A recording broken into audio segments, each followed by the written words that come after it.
Professora Luciana, a senhora gostaria de ter algum comentário em relação? Não, eu concordo que é um primeiro passo, né? Eu acho que mas assim, eu acho que eu continuo batendo na tecla de que o grupo, né, que acaba sendo beneficiado por esses microcréditos e por essa legislação ainda é muito pequeno. Eu acho que a grande maioria das pessoas que estão na informalidade não tem acesso, né, a essas questões. Eu acho que é uma questão que a gente tem que pensar, né, exatamente para aquele que não tem acesso, que não tem condições de ter acesso, a acessar o microcrédito do BNB, né, que nem sabe da existência. Tá? Que nem sabe da existência dessas questões. Que rede está sendo, né, estabelecida aí para dar uma certa proteção, né, para esse trabalhador informal, né, que não consegue ter acesso a essas questões que alguns conseguem pela informação, né, mas outros, a grande maioria, eu acredito que está lá trabalhando sem nem saber que essas questões existem e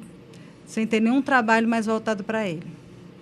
Nós temos agora a participação de um ouvinte, o João Carlos, da Vila Manuel Sátiro. Ele pergunta, por que tem pessoas que nunca trabalharam na vida e se aposentam por idade, enquanto outras que trabalham tanto e porque não conseguem atingir o tempo de serviço, não se aposentam? Isso é justo, professor Eduardo Girão? Olha, essa é uma pergunta especializada, eu não tenho respostas com segurança porque é no campo da Previdência, né? Eu, particularmente, desconheço a legislação que segundo o nosso ouvinte, assegura para a pessoa que nunca trabalhou uma aposentadoria, a não ser a questão da aposentadoria rural. Por idade, né? Mas tem que ter 15 tem o BPC, anos de contribuição. O BPC é o benefício da prestação continuada.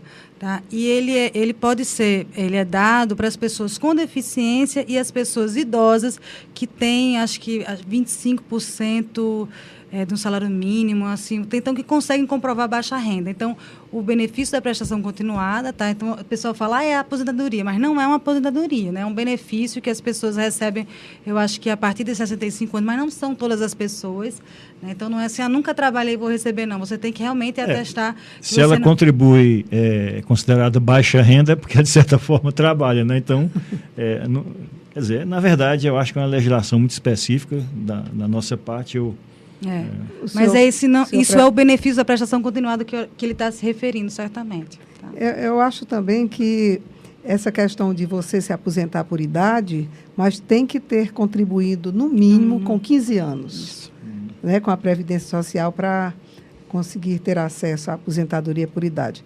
Eu não sei aí se a gente conseguiu, de alguma forma, né, responder ou colocar alguma observação em relação a esse nosso ouvinte lá da Vila Manuel Sátiro. E nós temos agora mais uma participação também do ouvinte. É um caso para comentar. Uma pessoa que trabalha por conta própria se considera profissional liberal, ganhando até bem, mas não consegue abrir uma empresa por ter o nome sujo com débito na prefeitura. Ela não quer emprego formal, mas deseja o cadastro como microempreendedor individual. Como ele deve proceder? É o Antônio do Jardim América. Quem poderia ter alguma luz aqui para o Antônio? Professor Eduardo. Hoje existem vários programas, Secretaria do Trabalho e Desenvolvimento Social, através do CineDT, tem programas, né, que ajudam, né, a fazer um registro, uma capacitação gerencial para essas pessoas se inscreverem na prefeitura ou nos canais competentes para obterem o resultado, o título de microprodutor individual. Agora, de uma forma mais geral, o SEBRAE é quem está fazendo esse trabalho, essa política de forma majoritária no Brasil inteiro, né? Fazer um trabalho de capacitação com microprodutores informais, né?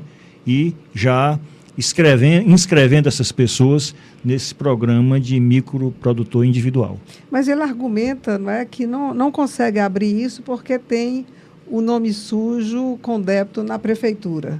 Ele diz assim, ela não tem emprego formal, mas deseja um cadastro como microempreendedor individual. Assim, é mais ou menos assim. Aí é uma outra coisa.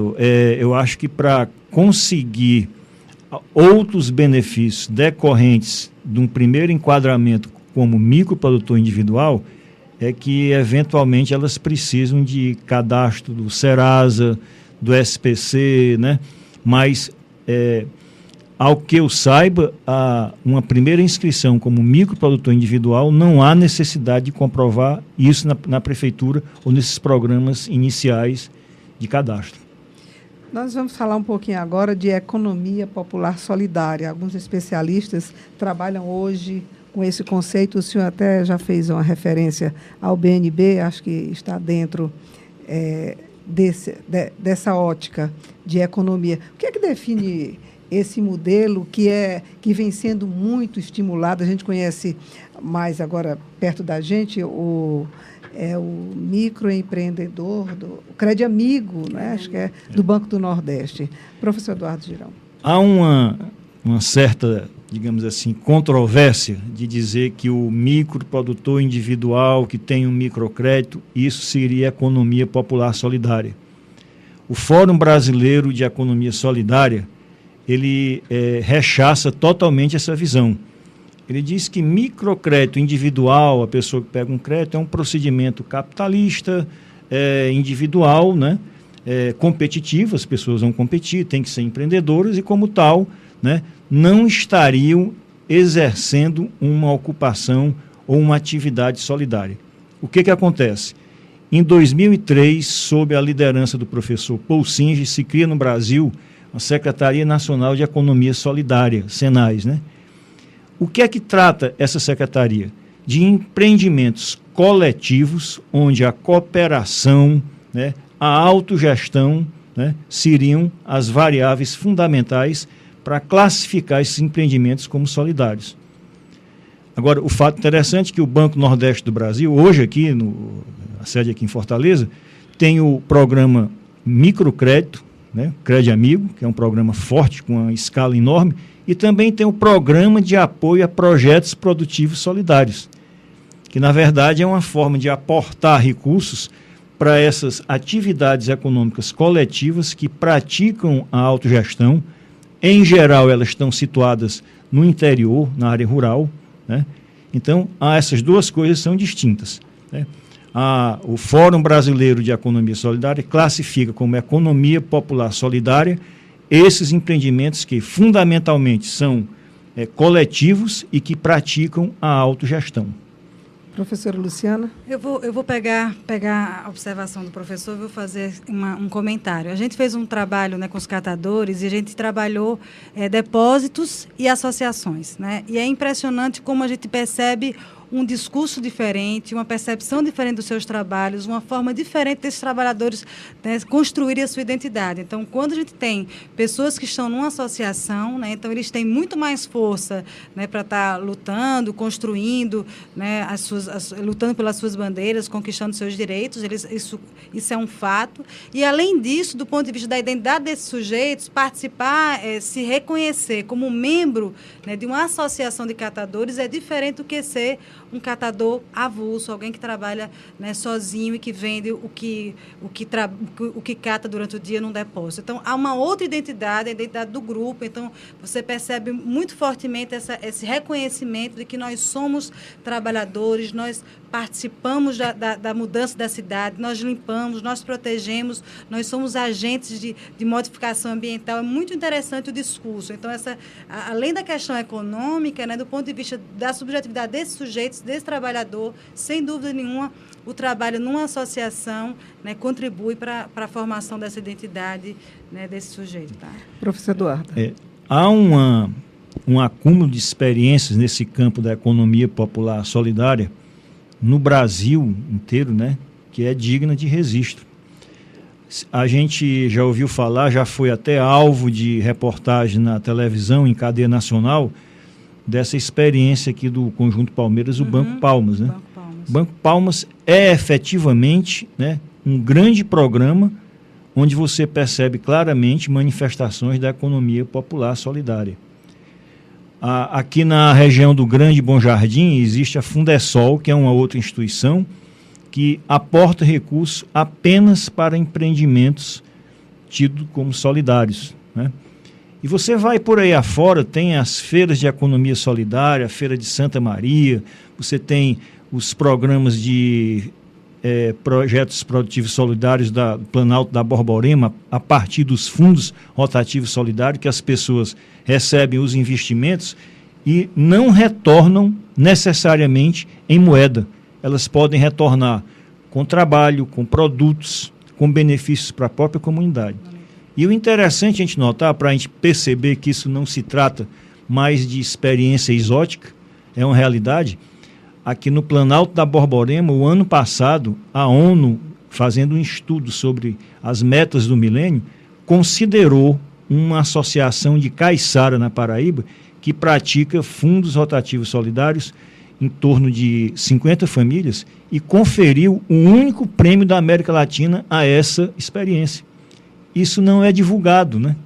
Porque é uma coisa que de certa forma, nova, é uma coisa que surpreende, né? Porque, de certa forma, atesta que o capitalismo ao nível do terceiro mundo tem problema sério, né? Faltam condições, então pode ser que essas novas experiências que estão surgindo tenham um caráter extremamente revolucionário. Então, essas coisas não são muito divulgadas, né? E a gente agora fica buscando nesse programa Brasil Sem Miséria, né? Eu acho que o papel desses empreendimentos, né, da economia popular solidária são absolutamente fundamentais para aí sim conseguir dar um passo a mais de superar a miséria.